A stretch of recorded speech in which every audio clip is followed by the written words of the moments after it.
Hi, this is Cheryl of Majestic Wire Artworks. This is part B to the boho ring, wired lace ring. I'm having to do a B because for some reason the end of my other video got disappeared. I'm thinking I must have hit the pause button twice at the end. It showed the picture of the ring and then blurbed away again.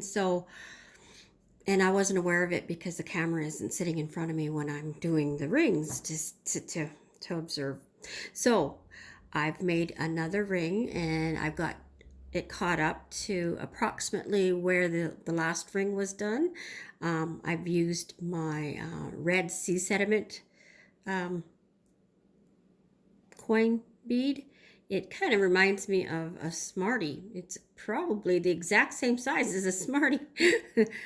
Got to save the red ones for last, right? So anyways, I've got the 4 wraps on each side. Okay, done.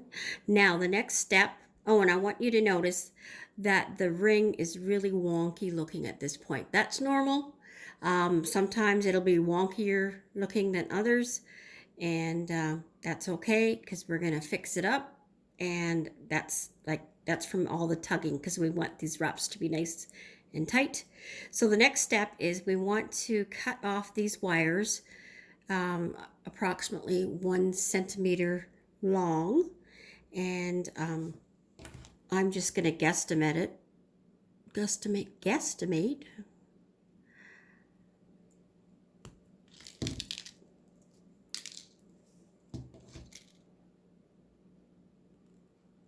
So if you want to measure, that's fine. Then I look on top to see if it looks pretty equal, and I think it's pretty equal. So the next step to do is we're going to do some spirals at the end of our wraps. So I'm going to take your chain nose pliers, and I'm going to try and do it so that my hand isn't sitting in front of the camera, because I did notice that it was a fair bit. Am I in there? Okay, so keep it about here.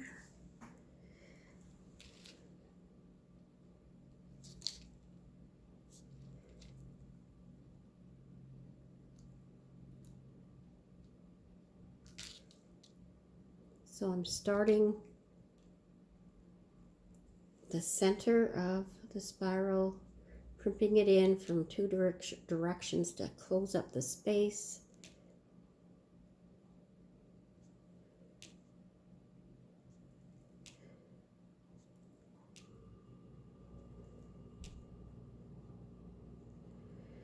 And then I'm turning it so that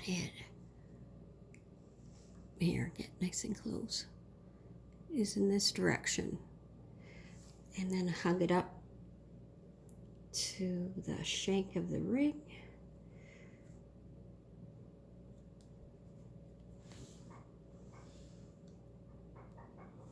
My little pauses as I'm trying to check to make sure I'm on camera there.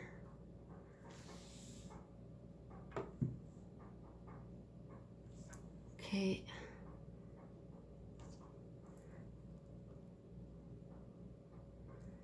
Cinch it up. And now I'm going to do the other side. And I won't make you watch this part again, but this time I'm going to make sure I only hit the pause button once. Okay, so I'm back, and I've got, let's get in focus here. That side done and that side done. That's how it looks.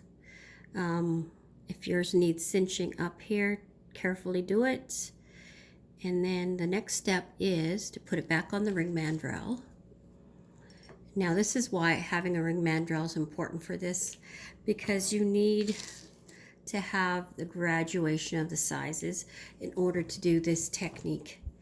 So I'm trying not to bump the camera here. Okay, I'm there. So you're gonna pull the shank up the size to stretch it out. I made this one bigger. This one's a size 7 by the looks of it. The last one, I must have worked it really tight. It only shrunk down 3/4 of a size. So it's ending up a tad smaller than what I wanted. And now you see how the shank straightened out when we did that? Isn't that great? Okay, so then the next step is we're going to take the rawhide hammer or rubber hammer or whichever one you have, the nylon rubber one. And we're going to work harden the shank this way. You can flatten out the sides a little bit. You can, if you want to flatten the knot down a little bit, you can just tap it lightly. We don't want to deform it either, but we want to do a lot on the shank. It's a fine wire. It's only 22 gauge, which is 0.644 for the metric people.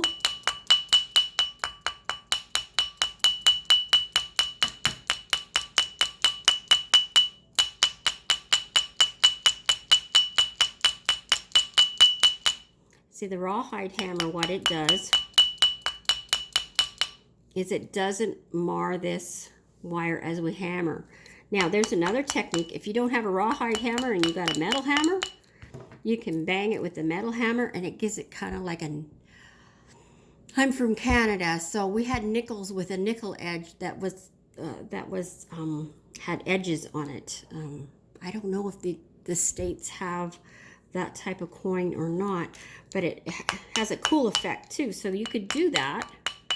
It just looks totally different and you don't have to hit it as much.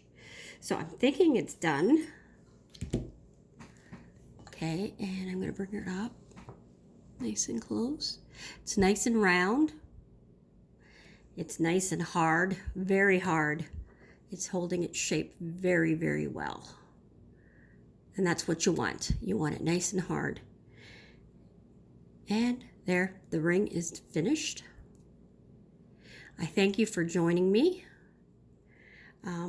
I wanted to say one last time that I would love you to subscribe to my channel. I would love you to share your photographs of your projects at the Facebook page. The link I will have in the descriptions of this tutorial and my future tutorials. And I'm going to go back to my old ones and get it there too. I've already started some of them. And I would love support for any of you interested in purchasing any of my items with my Facebook group. And I'm doing made to orders as well as selling, like this ring will go up for sale in there. And this one's a size 7. And the other 2 rings that I made, that I showed in the part A, are already up for sale. So you can see them there. And thank you for joining me. God bless. And we'll see you next time.